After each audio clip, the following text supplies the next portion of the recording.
നമസ്കാരം.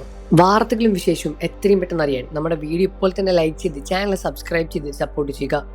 അർബുദം ബാധിച്ച് ചികിത്സയിൽ കഴിയുന്ന രേണുസുതിയെ നീചമായ കമന്റുകൾ കടന്നാക്ഷേപിക്കുന്നവരെ കണക്കിന് വിമർശിച്ച് സീരിയൽ താരം സരിത ബാലകൃഷ്ണൻ കഴിഞ്ഞ ദിവസം രംഗത്ത് വന്നിട്ടുണ്ടായിരുന്നു.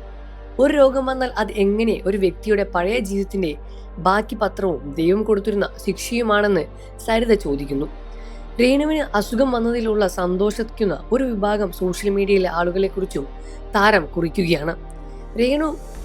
രേണുസുതിയുടെ ക്യാൻസറിനേക്കാൾ മാരകമായ കമന്റുകൾക്കുള്ള പോരാട്ടമാണ് നടന്നുകൊണ്ടിരിക്കുന്നത്.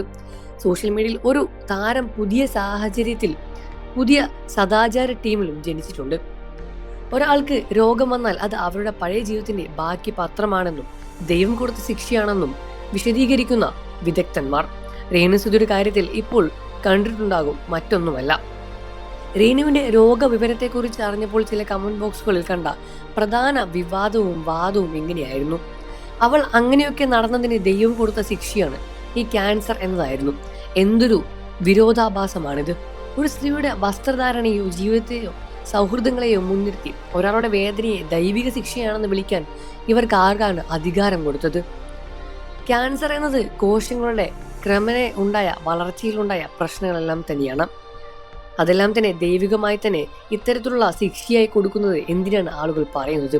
രേണുസുതി എന്ന സ്ത്രീ തന്റെ രോഗാവസ്ഥ തുറന്നു പറഞ്ഞപ്പോൾ മുതൽ തുടങ്ങിയതാണ് ഇവിടത്തെ സെൽഫായിട്ടുള്ള ആളുകളുടെ ഒരുപാട് വിമർശനം. ക്യാൻസർ വന്നാൽ ഒരു മനുഷ്യൻ എപ്പോഴും കറുത്ത വസ്ത്രം ധരിച്ച് തലയിൽ തുണികെട്ടി മരുന്നിന്റെ ഗന്ധവും പേരി മുറിയിലിരുന്ന് കരയണം എന്നത് ഇക്കൂട്ടരുടെ ഒരുപാട് വിചാരം തന്നെയാണ്. അല്ലാതെ ഒന്ന് മേക്കപ്പ് ഇട്ട് മുടിവെട്ടി ജീവിതത്തിൽ തിരികെ വരാൻ റീൽസ് ചെയ്താലോ ഉടനെ വരും വിധി എന്നത് നാടകമാണെന്ന് പറഞ്ഞ്. ഇവർക്കൊന്നും തന്നെ ബുദ്ധിയില്ലേ? വെറും ഷോയാണ് ഇവരൊക്കെ. വേദനയുടെ അളവുകൾ എന്താണെന്ന് ഇവർ ഒന്നും തന്നെ അറിഞ്ഞിട്ടുണ്ടാകില്ല. അതുകൊണ്ടായിരിക്കും ഇത്തരത്തിലുള്ള സംസാരങ്ങളെല്ലാം ഇവരുടെ ഭാഗത്തു നിന്ന് വരുന്നതും.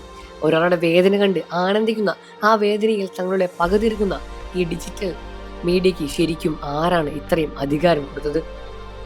മരുന്നിന് വകയില്ലാതെ ബുദ്ധിമുട്ടുമ്പോഴും ശരീരത്തിലെ വേദനയിൽ പുളകം കൊഴിയുമ്പോഴും അതിനെക്കുറിച്ച് പരിഹസിക്കുന്നവർക്ക് മനുഷ്യത്വത്തിന്റെ കണക്ക് പോലും ബാക്കിയുണ്ടോ? ബാക്കിയുള്ളവരുടെ ദുരന്തത്തിലും സന്തോഷിക്കും കണ്ടെത്തുക എന്നത് ശാരീരികമായ അസുഖങ്ങളെക്കാൾ വലിയൊരു മാനസിക വൈകല്യം തന്നെയാണ് എന്ന് തന്നെയാണ് താരം കുറിച്ചിരിക്കുന്നത്. പ്രമുഖ സോഷ്യൽ മീഡിയയിലെ പ്രമുഖ ആളുകളെല്ലാം തന്നെ രേണുസുതിയെ സപ്പോർട്ട് ചെയ്തും രംഗത്ത് വരുന്നുണ്ടും അതേപോലെ വിമർശിച്ചും രംഗത്ത് വരുന്നുണ്ട്. നിങ്ങൾക്ക് രേണുസുതിയെ ഇഷ്ടമാണെന്ന കാര്യം വീഡിയോയ്ക്ക് താഴെ കമന്റ് ചെയ്ത് പറയുക. വാർത്തകളും വിശേഷവും എത്രയും പെട്ടെന്ന് അറിയാൻ നമ്മുടെ വീഡിയോ ലൈക്ക് ചെയ്ത് ചാനൽ ഇപ്പോൾ തന്നെ സബ്സ്ക്രൈബ് ചെയ്ത് സപ്പോർട്ട് ചെയ്യണേ ഫ്രണ്ട്സ്.